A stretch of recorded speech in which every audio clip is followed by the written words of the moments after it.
I left my job as a flight attendant in the Middle East after 10 years of flying. People thought I was crazy to leave my job. I was living my life as they always see on social media.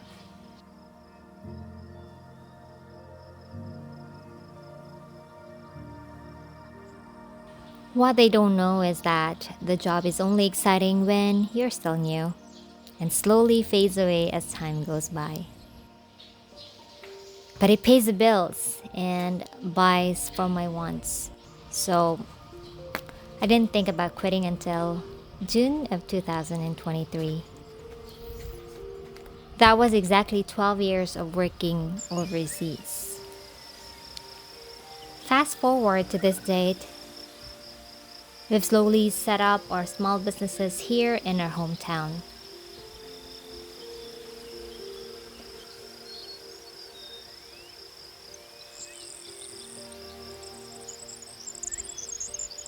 I'm glad our apartments are fully rented now. The farm is also giving us a good income. Nowadays, having multiple sources is what we need to survive.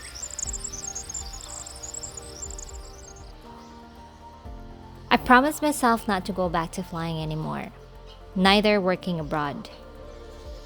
Besides, I'm no longer getting any younger. My priorities are different now. And if I wanted to travel, it would not be because of work, and I wanted to be with loved ones this time.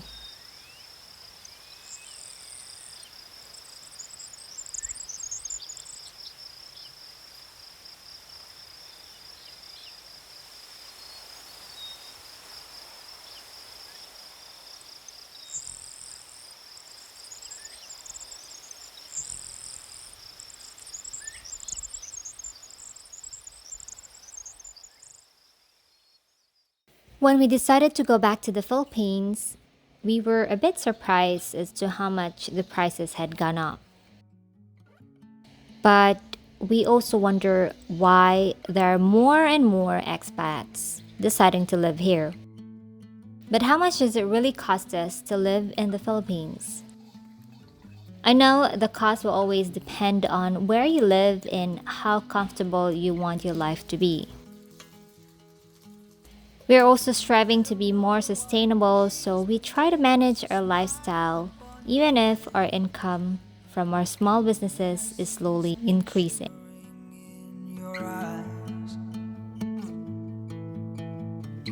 When I was still flying, I was not used to paying rent and utilities for a decade as our company pays for them. So living in the Philippines is quite new to me. For the past few months, I have been tracking our expenses daily to know how much we really need to live a comfortable life. Please know this may vary from one person to another as we have different lifestyles.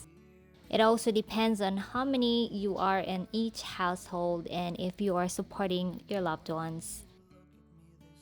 You also have to consider if you're paying for your mortgage or renting, and if you have car payment dues or not. In this video, I'm going to focus on the basics such as utilities, food and gas, as well as other allowances. And this way, I will be able to guide those OFW and other expats who are already planning to retire in the Philippines.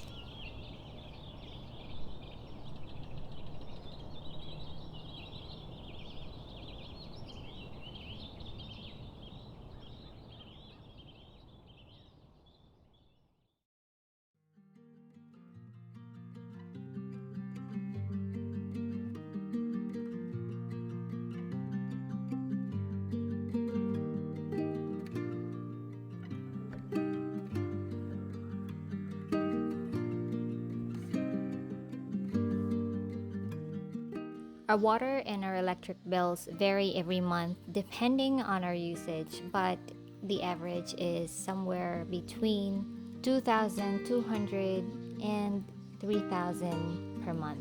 Internet usage is at around 1,700 per month. We're always on the road, so our gas is quite high. which is around 4,000 per week. I always put a budget of 16 to 17,000 per month. Our groceries vary every month, and since it's just the two of us, here are the list of prices.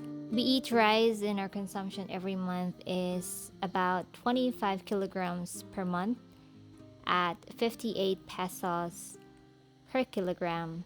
That's amounting to 1,740 per month.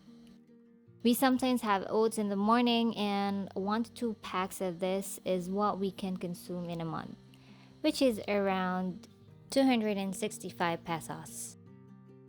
1 liter of milk, and we usually consume 4 boxes every month. That's around 400 pesos. Coffee beans is at 495, and we consume 1 pack of every month. 1 tray of eggs nowadays is at 250 pesos depending on the size, but we produce our own, so it's free. 2 liters of vegetable oil is 206, and that's what we consume every month. If you're the kind of person who's trying to be healthy and only eats meat 1 to 2 times per week, so this is how much it is now. Spices, fruits and vegetables.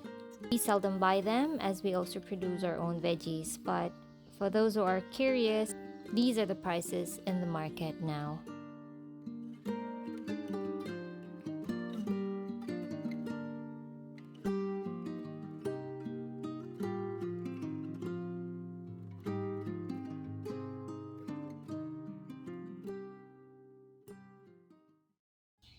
As I mentioned earlier, we are always on the road, so most of the time we eat outside at a local restaurant we call Carinderia that serves home-cooked meals, and we normally pay around 150 to 300 per meal. It is also more practical for us since it saves a lot of time. We've set a budget between 15,000 to 20,000 per month just for food and groceries. Take note, these are just the basics.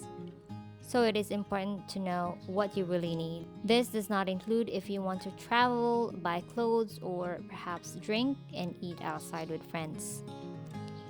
We always try to live with basics so we know where we stand. And if we want to change a little bit in our lifestyle, then we just have to earn extra from our other income streams. The goal here is to live a sustainable lifestyle. And since we don't work, and we only depend on the business earnings, we give an allowance for ourselves of 10,000 each, so it becomes 20,000 per month. This is if we want to buy something nice and maybe treat ourselves. I always choose to keep it, and for those who don't know, I am a bit stingy. Just kidding. I always feel like I have everything I need in my life now. In short, I already have enough. So for now, we are only paying monthly for the car and nothing else. And this is the breakdown of our monthly expenses to live a more comfortable lifestyle. Until next time, see you again.